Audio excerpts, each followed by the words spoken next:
पार से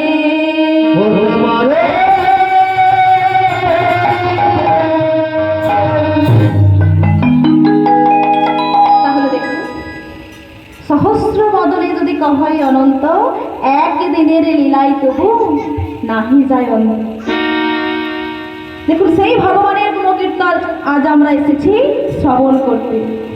কিন্তু ভক্তগণ দেখুন আমরা কিন্তু কলির জীব, আমরা তো কলির জীব, কি বলেন? আমরা কলির জীব, আমরা কিন্তু স্বার্থ ছাড়া কোনো কাজ করি না।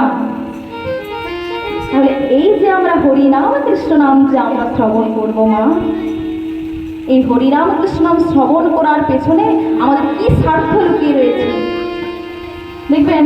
এই যে আমি এখানে কীর্তন করতে এসেছি, আমি কিন্তু এমনি এমনি আসিনি, এর বিনিময়ে আমি টাকা নেব। আমরা যখন কোনো কাজ করি সেই কাজ হিসাবে আমরা কি পারিশ্রমিক নিই। তাহলে এই যে হরিনাম কৃষ্ণ নাম আমরা যে শ্রবণ করব, তাহলে এই হরিনাম কৃষ্ণ নাম শ্রবণ করার পেছনে আমাদের কি স্বার্থ লুকিয়ে রয়েছে? এই হরিনাম কৃষ্ণ নাম আমরা কেন শ্রবণ করব?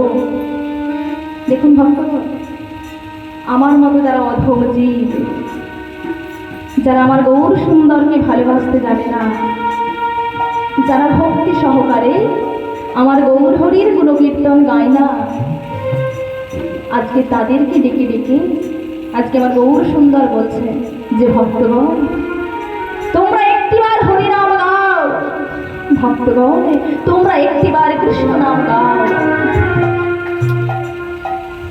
তখন ভক্তগণ বলছে যে ওগো দয়াময়, আমরা যে হরিনাম গাইব, ও প্রভু ওই আমরা যে কৃষ্ণ নাম গাইব এর পেছনে আমাদের কি উপকার হবে?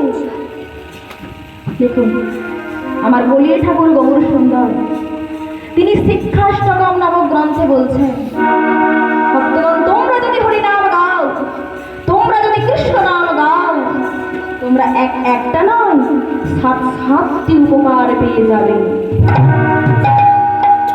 তাহলে সেই 7টি উপকার কি বললেন দেখুন।